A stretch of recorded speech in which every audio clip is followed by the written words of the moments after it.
Irra jirtu hordoftoonni chaanalii keenya har'a chapter 12 yookaan immoo boqonnaa 12ffaa about herbal drug quality control yookaan immoo qoricha aadaa quality isaa bifa kamiin control godhame yookaan immoo bifa kamiin approved ta'a kan jedhu laalla jechuudha. This one is almost pharmaceutical analysis to chapter 12 or the last chapter for pharmacista. So kanaaf barattoonni pharmacy barnoota pharmaceutical analysis jedhamu chapterii 12ffaa yookaan immoo dhuma chapterii barnootichaa kanaan cufu jechuudha. Kanaaf chapteriin kun almost it is science behind how the quality control and the quality assurance of herbal drug can be takes place. Kanaaf herbal drug inni kan jedhu karaa adda addaatiin pharmacognosy, chemistry of natural products fi qorsii biraa irratti arguu dandeessu. Waa'ee quality control immoo pharmaceutical analysis waan ifituu jettanii seeraan barattanii jirtu. Kanaaf herbal drug bifa kamiin quality isaa assure goona kan jedhu ilaalla jechuudha. Iddoo kallattiimaan gara seensatti yeroo dhufnu herbal material should be entirely free from a visible sign of contamination by the mulch or insects and other animal contamination including animal extracta. So qorichoonni aadaa kunniin erga natural product yookaan immoo wantoota uumamaan argaman kanneen akka biqilootaa kanneen akka microorganismii erga extract goone booda free yookaan immoo pure miti yookaan immoo qulqulluu miti wantoonni ijaan hin mul'anne isaan wajjin dabalamanii kanneen mul'atan hedduun jiraachuu danda'u jechuudha. Kanaaf no abnormal odor, decoloration, slime or sign of deterioration should be detected. Ijumaan laallee akkasuma yookaan immoo funyaaniin seensi goonee impuritiin achi keessa akka jiru yookaan wantoonni hin barbaachifne foreign badiin akka achi keessa jiru beekuu dhabuu dandeenya. So it is still impossible to obtain a marketed plant material that are entirely free from some of the innocuous foreign material. Kanaaf from herbal drug yookaan qorichoonni aadaa kunniin 100% pure ta'e kan gabaabumatti gara magaalaa ba'uu danda'u argachuu hin dandeenyu. Process hedduu yookaan immoo further process erga goonee booda purify goonee for formulation ta'uu danda'a, for direct use, for especially for external use arguu dandeenya malee kallattiimaan fayyadamuun hin danda'amu jechuudha. So however, no poisonous, dangerous or otherwise harmful for a matter or residue should be allowed. Actually kana jennus yeroo baay'ee kan summii ta'an yookaan immoo gara malee dhiibbaa guddaa qaama keenya irratti geessisuu danda'an hin qabani. At least natural productiin synthetic drug irraa wanni adda isa baasu at least is not highly poison or highly toxic for human beings. So during storage, during product should be kept in this clean and hygiene place, so no contamination occur. Kanaaf bakki keenyus wanti keenya yookaan qooda nuti fayyadamnus 100% pure osoo ta'e yookaan immoo bakka qulqulluu fayyadamnee yoo keenya baay'ee bareeda jechuudha. Wantoota garaagaraa contaminate godhan yookaan immoo qulqullina isaa balleessuu danda'an akka hin argan qulqullina meeshaa qulqullina naannoo eeguun baay'ee murteessaadha jechuudha. Bakka crude drug sana yookaan immoo herbal drug itti keenya yookaan immoo haalli keenya sun baay'ee murteessaadha. So special care should be taken to avoid the formation of molds and since they may produce aflatoxin, for example, different mold can produce what aflatoxin. This aflatoxin may produce what very dangerous for our liver especially. For example, aflatoxin B1 can be associated with this with liver cirrhosis. Kanaaf especially metabolic organ kanneen jedhaman kanneen akka tiruu keenya irratti dhiibbaa guddaan akka hin geessifne yookaan immoo akka hin geessifne impuritii isaa hamma tokko puritii isaanii eeguun baay'ee murteessaadha jechuudha. Barri meetodiin jira. Meetodiin nuti quality control itti goonu hedduutu jira. Herbal product especially meetodiiwwan kanneen ilaalla jechuudha. Tokkoffaan determination of foreign matter, inni lammaffaan immoo tiller chromatographidha. Meetodiin biroos jiru ilaalaa deemna. Foreign matter yookaan determination of foreign matter yeroo jennu crude drug sana keessatti wantoonni hin barbaachifne qaamni alaa crude sana keessa seene suni maayinni kan jedhe kan jedhu adda baasuu danda'uu qabna jechuudha. Kan adda baasuu fakkeenyaaf odor isaa laalli ta'uu danda'a, kalarii isaa laaluudhaan ta'uu danda'a, different physical and chemical or physico-chemical properties isaa check gochuun ta'uu danda'a. Foreign matteriin keessa jiramu hin jiru kan jedhu check gochuun baay'ee murteessaadha. Lammaffaa layer chromatography.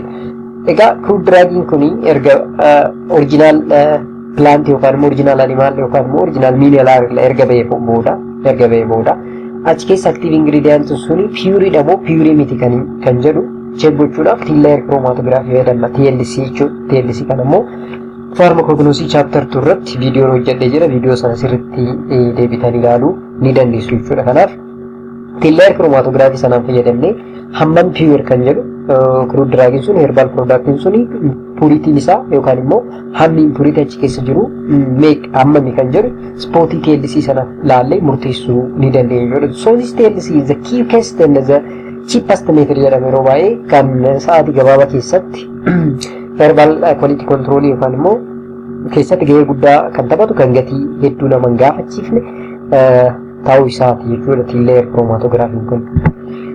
Inni sadaffaa determination of water and volatile matter. Yes. So excess water in herbal material will encourage microbial growth and the presence of fungi and insects as well as deterioration following hydrolysis. Gaafa bishaan herbal product kana keessatti garmalee baay'atu microorganism kanneen akka bacteria akka fungus growth akka godhan yookaan immoo akka guddatan yookaan immoo multiply akka ta'an taasisan. Inni lammaffaan deteriorate godha sababa hydrolysisin structure isaa gadhise foolii biraa yookaan immoo structure biraa akka qabatu taasisa jechuudha. So the limit for water content should therefore be set for every herbal material. Kanaaf hammi watarii yookaan hammi bishaanii achi keessa herbal product keessa jiru optimum ta'uu qaba. Garmalee yoo baay'ate rakkoodha. Garmalee baay'achuu hin qabu jechuudha. So this is especially important for material that absorb moisture easily or deteriorate quickly in the presence of water. Especially productonni tokko kanneen salphumatti moisture alaa yookaan from environment harkisuu danda'an jiru jechuudha. Qorichoonni baay'een especially hygroscopic drug. Hygroscopic drugging kunni bishaan yookaan moisture sababa harkisuuf jecha deterioration uumuu danda'a yookaan immoo degradation uumuu danda'a. Kanaaf sababa degradation uumamuuf immoo herbal productiin sun useless ta'a yookaan immoo toxic ta'a jechuudha.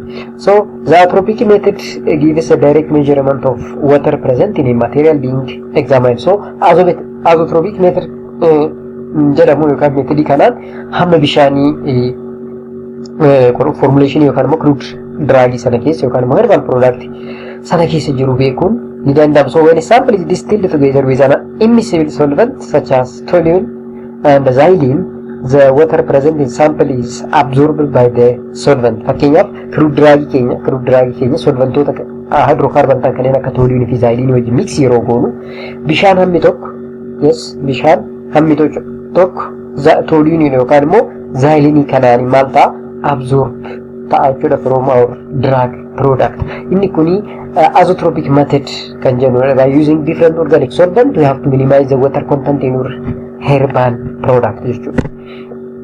So drying can be carried out either by heating to 100 to 105 or in desiccator over phosphorus pentoxide under atmospheric or reduced pressure at room temperature for a specified period of time. Kanaaf goggogsuu yookaan immoo crude drug sana goggogsuu nurra jira. Kan yeroo goggogsinu karaa lamaan goggogsuu dandeenya. Yoo herbal productiin suni active ingredient isaa thermostable yoo ta'e yookaan immoo ho'aan kan degradation uumamu taanaan heating material kanneen akka hot plate yookaan immoo furnace fayyadamnee 100-105 gidduutti ho'isuudhaan bishaan achi keessa jiru baasuu ni dandeenya. Kuni garuu riskiidha. Maaliif active ingredientiin herbal product sana keessa jiru degrade gochuu danda'a yookaan immoo falkaa isaa jiru yookaan caccabuu danda'a waan ta'eef inni sun rakkisaadha. Yeroo akkasii sana maal fayyadamna? Desiccator fayyadamna. Phosphorus pentoxide hygroscopic saltidha. Shoboon kuni maal godha? Bishaan yookaan moisture qoricha keenya yookaan immoo herbal product sana keessa harkisee xuuxee baasa jechuudha. Osoo ho'a ittiin fayyadamiin karaa gabaabaan desiccator fayyadamuudhaan goggogsuu ni danda'a. Kuni garuu turtii fudhata. Almost torbee lama fudhachuu danda'a.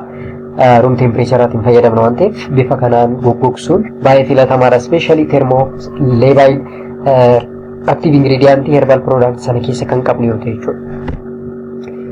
So Tropic method or toluene distillation method jedhama karaa biraatiin. Here apparatus figure 1 consists of a glass flask A connected by the tube D to a cylindrical tube B fitted with a graduated receiving tube E and the reflux condenser. Now the receiving tube E is graduated to in 0.1 ml division so that the error of reading does not exceed 0.05. Then the prepared source of heat is an electric heater with the rheostat control or an oil bath.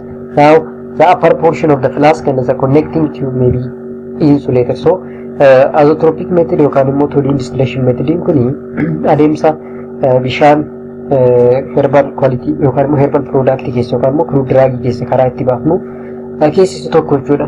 Kanaaf meeshaa kanaan fayyadamne bifa distillationiitiin maal gochuu dandeenya bishaan hamma tokko keessaa baasuu dandeenya jechuudha.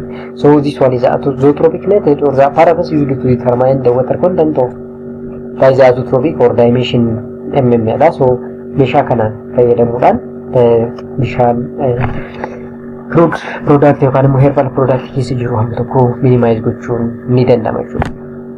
So allow the water and the toluene layer to separate and read off the volume of the water or second distillation. Now gaafa water fi toluene gaafa walitti mix goonu yookaan qoricha keenya bishaan qabu sana toluene wajjin mix gaafa goonu toluene non polar waan ta'eef bishaan immoo polar dha waan ta'eef bishaan ni fi toluene layerii lama uuma jechuudha. By separatory kanaan yoo ilaalle clearly layerii lamatu uuma jechuudha. Kanaaf bishaan sana baasuudhaaf secondary distillation adeemsisuudhaan boodarra hamma bishaanii achi keessa jiru minimize gochuun yookaan immoo beekuun ni danda'ama jechuudha. So formula kanaan fayyadamne water content sana beekuu dandeenya. 121 minus n over w where w jechuun weight of the gram of the material being examined crude drug keenya kan jalqaba examine gochuu barbaanne sana jechuudha. w jechuun n jechuun immoo the number of ml of water obtained in the first distillation yoo ta'u n2 jechuun immoo the total ml of water in both distillation. So secondary distillation the first primary distillation are there banana. So jenneerra kanaaf n2 or n1 jechuun the total number of water obtained in both distillation type. Kanaaf by using this formula yookaan formula kanaan fayyadamne we can determine the content of water in your herbal products. Inni itti aanu determination of volatile oil crude drug yookaan immoo herbal product keenya yeroo baay'ee volatile oil warroonni qaban jiru kanneen akka tarbinoid fakkeenyaaf isaan san essential oil garagara. So how we can determine that volatile oil kan jedhu laallachu. So volatile oil are characterized by their odor like oil like appearance and ability to volatilize at room temperature. Yeroo baay'ee essential oil kanneen jedhuun tarbinoid fa'aatti fakkeenyaaf urgooftuu garagara yoo laaltan room temperature keessatti volatile dha isaan yeroo baay'ee volatile waan ta'aniif fooliidhaan beekuu dandeenya. Dhama kan foolii gaarii yookaan bareeda qabu yoo laaltu immoo zayitii fa'aa fakkaatu their appearance. Kanaaf bifa kanaan laallee beekuu ni dandeenya. Chemically they are usually composed of the mixture for example monoterpene, sesquiterpene and the oxygenated derivative or terpenoid jechuu dandeenya. Kanaaf terpene especially they are essential oil jechuu dandeenya almost because fooliin isaanii baay'ee bareedadha. Zayit amala zayitummaa qabu jechuudha. Bifa kanaan baasuu dandeenya. Aromatic compound predominantly contain volatile oil. Kanaaf volatile oiliin crude drug sana yookaan immoo herbal quality keessa jiru maayini especially fakkeenyaaf eugenol wantoota mi'eessituu garaagaraa keessatti kanneen fayyadamnu kunneen essential oilii qabu jechuudha. So, in order to determine the volume of oil, the plant is distilled with water and the distillate is collected in the graduated tube. Kanaaf yeroo baay'ee essential oil karaan itti baafnu karaa distillation by simple distillation or hydro distillation dhaan baafne yeroo baay'ee essential oil yeroo baafnu jechuudha. Kanaaf hamma volume isaa yookaan immoo qabiyyee isaa beekuudhaaf maal goona plantii sana yookaan plant materialii essential oil keessaa ba'e sana jalqaba maal goona distill with water yookaan hydro distillation isa jennu sana jechuudha. Isaan distillate sana collect goone graduate tube keessa measure gochuu ni dandeenya because oil fi bishaan laayerii garaagaraa uumu waan ta'eef oilicha sana fudhannee measure gochuu dandeenya. So the accused portion separate automatically and it is returned to the distillation flask if the volume of the volatile oil possesses a mass density higher than or near to the water or difficult to separate from the accused phase owing to the formation of emulsion A solvent with a low mass density and a suitable boiling point may be added to the atmospheric tube. Yeah, yeroo baay'ee some essential oil have almost density isaanii bishaan wajjin kan walitti dhiyaatu jira jechuudha. Isaan akkasii saffaarii gochuun baay'ee nutti ulfaachuu danda'a. Maaliif maal uumuu immalshinii uumu waan ta'eef walitti mix jechuudha. Walitti makamuudhaan immalshinii uumuu danda'a waan ta'eef isaan akkasii sana maal goona solventii low density qabu itti dabaluudhaan akka isaan layerii sana keessatti ol deeman. Maaliif oilii yeroo baay'ee watarii gubbaa fileet ta'a yookaan immoo gubbaa oola bishaan jala oola densitiin isaa xiqqoo waan caaluuf jechuudha. Akka sana ta'uuf maal goona suitable boiling point isaa fayyadamnee yookaan immoo qabxii baqinnaa qabxii danfina isaa fayyadamnee hamma tokko low mass density solvent fayyadamuudhaan separate gochuu ni dandeenya. So the dissolved volatile oil will then float on the top of the aqueous phase. Gubbaarra oola waan ta'eef gabaabumatti decant gochuudhaan yookaan immoo separate gochuun ni danda'ama. So fakkeenyaaf proceduriin maal fakkaata gaafa jennu yeroo baay'ee carry out determination of steam distillation fayyadamna jenneerra. Essential oil baasuudhaaf yeroo baay'ee kan filatamu steam distillation, hydrodistillation by using Clevenger apparatus or succinate apparatus ta'uu danda'a. Isaanan saniin fayyadamnee distill goona. So how? Collect the distillate in the graduate tube using xylene or the solvents sacrificed for the herbal material concerned and allow the aqueous phase to recirculate into the distillation flask. Yeah, maal goona?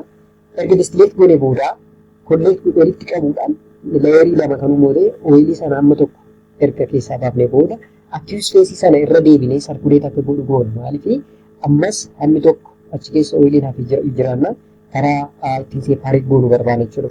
For all determination, read the rate of distillation from the markers engraved on the apparatus jedha. So by this, bifa kanaan jechuudha. The apparatus can be used like this. This one is simple distillation. As keessatti maaltu jira? Our crude dragon, herbal product sanatu jira. Hoo sana maal goona? Akka inni extract ta'uu goona jechuudha. Yeroo sana bifa kanaan ol ba'ee bakka kana gaafa ga'u condense ta'a. Condense erga ta'ee booda immoo naannoo kanatti wal qabata jechuudha. Isheen kuni tiyuubiin kuni waa lama qabdi. Oilii fi aqueous phase qabdi jechuudha. Kanaaf oiliin karaa gubbaatiin waan hafuuf aqueous phase karaa jalaatiin waan hafuuf karaa kanaan maal goona aqueous phase sana jalqaba separate erga goonee booda oilicha as keessaa fookaa karaa olee hafuu kana maal goona fudhanna jechuudha. Kanaaf aqueous phase hafi sana irra deebisuudhaan circulate akka godhuu fi essential oiliin achi keessa jiru akka ba'u ni taasifna jechuudha. Isheen sun unity qabdi. The unit is in mm or in millimeter. Kanaaf hammi as keessa oilii argamu suni measure goone beekuu ni dandeenya jechuudha. Kanaaf inni kunis adeemsa herbal product ittiin quality control goonu especially volatile oil terpenoid isaannan kana bifa kanaan adda baafna jechuudha. Kanaaf biqiloota naannoo keessanitti argaman kanneen foolii bareedaa qaban, urga bareedaa qaban isaanin sunniin bifa kanaan extract ta'anii quality isaanis kan determine godhamu jechuudha. Inni kaanu determination of bitterness value hadhaa jechuudha. Amma kun immoo hadhaa qorichoonni tokko fakkeenyaaf qorichoonni aadaa yoo ilaaltanii jiraatan kanneen garmalee hadhaa'antu jira. Fakkeenyaaf heexoo yoo fudhattan garaachaadhaaf ni fudhatama garuu garmalee hadhaa jiru.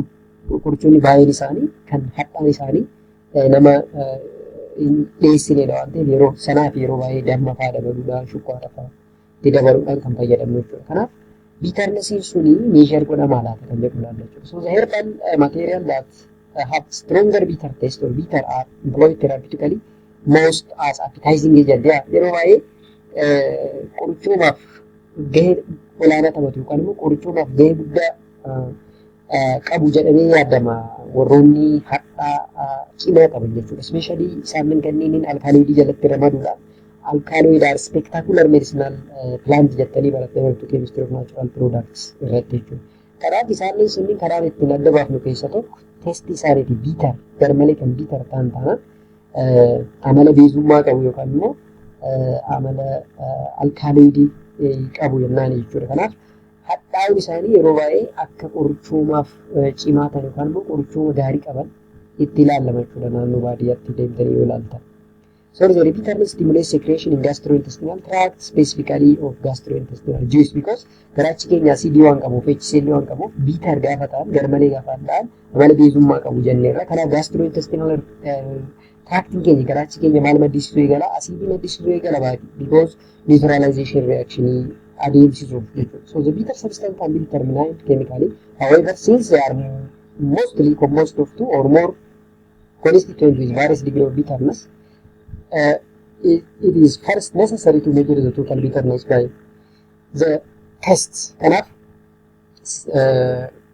bitter gaafa jennu fakkeenyaaf fruit draagiin tokko gara mana hadhaa yoo jennu hadhaan isaa waan tokko qofa akka qabu miti kan waateefu. Secondarii metabolites garaagaraa kanneen hadhaan isaanii garaagara ta'e garuu gaafa walitti dhufan immoo hadhaa garmalee baasantu ta'uu danda'a. Isaan sanniin adda baasuudhaaf further processii deemuu qabna malee degree of bitterness isaa ilaallee qorichi kun almost secondarii metabolites kana qaba jennee murteessuu hin dandeenyu jechuudha. So the bitter properties of herbal material are determined by comparing the threshold bitter concentration of an extract of the material with that of the dilute solution of quinine hydrochloride. This quinine anti-malarial drug is quinine alkaloid because of the ring of nitrogen. Alkaloid akkuma reef dubbanne dhama qabaachuudhaan beekamu jechuudha. So the bitterness value is expressed in the unit equivalent to the bitterness of the solution containing 1 gram of quinine hydrochloride in 200 ml. So standard dha jechuudha kun akka unitiitti kan fayyadaman hamma bitterness yookaan hadhaa'ummaa fruit drug tokko express gochuudhaaf equivalentii isaan fayyadaman quinine hydrochloride dha jechuudha. So kanaaf 1 gram of quinine hydrochloride in 200 ml kan wajjin maal godhu jechuudha. Itti quantify godhu jechuudha the bitterness of the drug waan hamma hadhaa'ummaa qoricha tokko jechuudha. So safe drinking water should be used as a vehicle for the extraction of herbal material and for mouthwash after each tasting. Maarre yeroo baay'ee fruit drug kana yookaan qorichootaadha yeroo dhandhamnu hadhaan isaanii arraba keenya irraan badu. Isa sana balleessuudhaaf yeroo baay'ee bishaaniin maal goone lollaane jechuudha lollaane yookaan immoo kan keenya mouthwash garaagaraatiin fayyadamnee qulqulleessuu dandeenya jechuudha. So test that quickly is distilled with water and the hardness of water rarely has any significant influence on the bitterness. Kanaaf bishaan yeroo baay'ee hardii waan ta'eef magnesium, potassium plus waan qabuuf hadhaa sana arraba keenyarraa dafii baasuu danda'u qabachuudha waan akkasii humna akkasii waan qabuuf bishaan fayyadamnee hadhaa sana balleessuu dandeenya jechuudha. Inni itti determination of hemolytic activity. Hemolytic activity of crude drug still crude drug kanarra dubbachaa irra jechuudha. Kanaaf many herbal materials, especially those derived from family of Cryophyllaceae, Aralaceae, Spinadaceae, and Plumulaceae, and as well as Deoxychoracea, contain saponin. Sap yookaan immoo saponin qabu jechuudha. Saponini qabu. Saponiniin kun immoo hemolytic activity keessatti gahee guddaa waan nan qabuuf faamiliiwwan nuti asitti arginu kunniin baay'een isaanii hemolytic effect qabu jechuudha. So the most characteristic property of saponin is the ability to hemolyze. When added to the suspension of the blood, saponin produces a change in erythrocyte membrane causing hemoglobin to diffuse into surrounding media. This phenomenon is known as hemolysis. Yes, so hemolysis can be one phenomena associated with saponin. Secondary metabolite saponin jedhamu crude drug sana keessatti argama taanaan hamma saponii sana quality isaa improve yookaan immoo beekuudhaaf hemolytic activity isaa determine gochuun baay'ee murteessaadha. So the hemolytic activity of the herbal material or preparation containing saponin is determined by comparison with that of the reference material, which are hemolytic activity of 1000 unit per kg. Kanaaf reefa akkuma quinine hydrochloride fayyadamne for standard of bitterness as here immoo maal fayyadamna saponin as hemolytic activity equivalent fayyadamna jechuudha. As reference isa kana fayyadamna jechuudha. So a suspension of erythrocyte mixed with the volume of cereal dilution of herbal material of extract, then the lower concentration to effect complete hemolysis is determined after allowing the mixture to stand for a given period of time. A similar test is carried out simultaneously with the reference material. Kanaaf crude drug keenya concentration garaagaraatiin qopheeffannee booda hemolytic activity isaa measure gochuudhaan we can compare with the reference or sappoon are wajjin. So inni kuni karaa ittiin hamma sappoonii kirudiraagii tokko keessa jiru ittiin beeknuudhaaf inni ta'an immoo determination of pesticide residue. So most for the determination of pesticide residue yeroo tokko kirudiraagii sana keessatti pesticide yookaan immoo farri ilbiisota itti fayyadamnu kunniin achi keessa jiraachuu danda'u hamma tokko jechuudha. So hammi isaanii garmalee kan baay'atu taanaan riskii guddaa qabu waan ta'eef hammi isaanii kirudiraagii sana keessa yookaan immoo herbal quality product keessa jiru determine gochuun baay'ee barbaachisaadha. Kanaaf chromatography most commonly Coleman and gas chromatography is recommended as a principal method for determination of pesticide residue. Kanaaf especially chromatography, Coleman chromatography, gas chromatography, high performance chromatography, mass spectrophotometry isaan kanneen fayyadamuudhaan hamma pesticide kirudiraagii tokko keessa jiru beekuu dandeenya. So this method may be coupled with mass spectrophotometer hyphenation technique again GCMS jenneera GCMS MS isaan kanneen fayyadamuudhaan beekuu dandeenya. So sample are extracted standard procedure impurity are removed by partition or absorption and as the presence of moderately broad spectrum of pesticide is measured in a single determination. Kanaaf kirudiraagii sana erga prepare goonee booda impurity achi keessa jiru hamma tokko erga minimize goonee booda by different principle sana booda we can check the pesticide content of your kirudiraag. However, this technique are not universally applicable. Addunyaa miti yookaan immoo addunyaa irratti guutumaan guututti applicable miti. Some pesticides are satisfactorily carried out through the extraction and the cleaning up procedure. Others are recovered with a poor yield and some are lost entirely. So that's why this method is not generally applicable. Inni ta'an immoo heavy metal content kirudiraagii sana jiru keessa jiru sana beekuu yookaan immoo determination of arsenic and toxic other metal like lead determine gochuu danda'u qabna. Maaliif heavy metal content herbal product keessa jiru sun optimum ta'uu qaba yookaan immoo garmalee kan baay'atu yoo ta'e riskii guddaa qabaatu. Fakkeenyaaf isaan kanneen yookaan immoo heavy metal determination keessatti limit test akka fayyadamnu beekna jechuudha. Kanaaf limit testiin herbal quality control keessattis gahee guddaa taphata. Fakkeenyaaf limit test for arsenic kan fudhanne yoo ta'e arsenic is abundant in nature and its presence in herbal material should be no different to its wide occurrence in food. Arsenic kun by nature yookaan uumamaan garmalee argama. Kanaaf herbal material keessattis argamuu danda'a jechuudha. This arsenic. So the popular test method relies on the digestion of the herbal material matrix followed by subjection of digestate to the comparative calorimetric test in special apparatus. So the test method describes low use calorimetry and does not use toxic mercury bromide pepper jedha. Kanaaf different apparatus fayyadamuudhaan calorimetric technique fayyadamuudhaan the hamma arsenikii kirudiraagii keessa jiru beekuu ni dandeenya. The method use N-methyl dithiocarbamate in pyridine and react with hydrogen arsenide to afford red purple complex yommuu complexiin sun erga uumamee booda limit test isaa yookaan immoo quantify gochuu dandeenya jechuudha. So the limit test expressed in terms of arsenic 3 trioxide Ac2O3 as subscript jechuudha. So as this principle heavy metal kirudiraagii yookaan herbal product keessa jiru beekuu ni dandeenyas baay'ees barbaachisaadha jechuudha. Kan xiyyeeffannaa guddaa barbaaduudha kunis.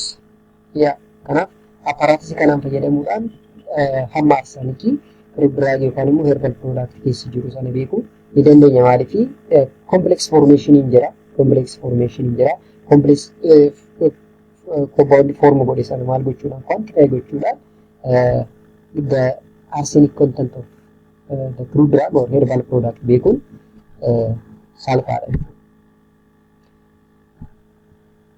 So preparation of test solution jedha inni itti aanu preparation of test solution maarre experiment kana hojjechuudhaaf test solution prepare goonaa jedha. So unless otherwise specified procedure are as follows. Yoo pharmacopoeia irratti kaa'amee jiraate pharmacopoeia sanarraa fudhannee kallattiimaan hojjechuu dandeenya. Achi keessan kaa'amuu taanaan garuu bifa kana fayyadamna. Fakkeenyaaf if we went to ginseng, powdered ginseng and red ginseng, prepare the test solution, use 1 gram of pulverized ginseng or red ginseng according to the method described below and perform the test using the apparatus described above. Enough weigh the amount of small sample as directed in the monograph. Kana jechuun pharmacopoeia irratti barreeffamee achirraa hamma hanga achirra fudhadhaa jedhamee ni fudhanna jechuudha. Sana booda crucible of platinum irra ni keenya yookaan immoo porcelain dish irra kaa'uu dandeenya. Sana booda 10 ml of magnesium nitrate hexahydrate in ethanol or 95, which mean 1 in 10 ni daballa. Burn the ethanol, heat gradually, ignite the incinerator. Ethanol sana erga incinerator sana keessa erga goone booda farnasii keessa galchina jechuudha. Yookaan immoo farnasii keessa galchine ho'ifna yookaan immoo googna jechuudha karaa biraatiin. So if carbonized material still remain after this procedure, moisten with a small quantity of nitric acid and ignite again to incinerate in the same manner jedha. Kanaaf carbonized materialii shakkina taana hafeera jennee kan shakku yoo ta'e hamma tokko jiidhinsatti dabaluudhaan saampilii sana deebisnee sa'aatii dheeraaf 105 digirii seelshiyas yookaan immoo 105 digirii seelshiyasii keessatti faarmasii sana keessa maal goona deebisnee gubuudhaan hamma arseenikii achi keessa jiru beekuu ni dandeessu. So after cooling our 3 ml of hydrochloride erga gubnee booda hin baafne erga baafnee booda immoo 3 ml of 3 millilitrii hydrochloric acid itti daballa. Gan water baasii keessa yeroodhaaf lo'ifna. Erga lo'ifnee booda maal goona standard solutionii qopheessuudhaan yookaan immoo standard solutionii qopheessuudhaan isa wajjin compare goona jechuudha. Fakkeenyaaf absorbing solution from hydrogen cyanide dissolve 0.5 gram of silver NN diethyl carbonate in pyridine to make 100 ml. Then preserve this solution in a glass stoppered bottle, protect from light and cool it. After that you have to determine the content of the arsenic in your crude drug. So thank you very much for your nice attention. Guddaa galatooma. Kanaaf viidiyoo yeroo yoodhaan gadhiif argachuudhaaf chaanaalii keenya kana like gochuu subscribe gochuun dagatamuu hin qabu. Maaliif afaan keenyaan qopheessuudhaan ijoollee keenya gargaaraa jirra waan ta'eef baay'ee fayyadamaa akka taatan abdiin qaba. Kanaaf subscribe gochuu hin dagatinaa. Yeroo yeroodhaan viidiyoo gadhiifnu argachuu dandeessu jechuudha bifa kanaan.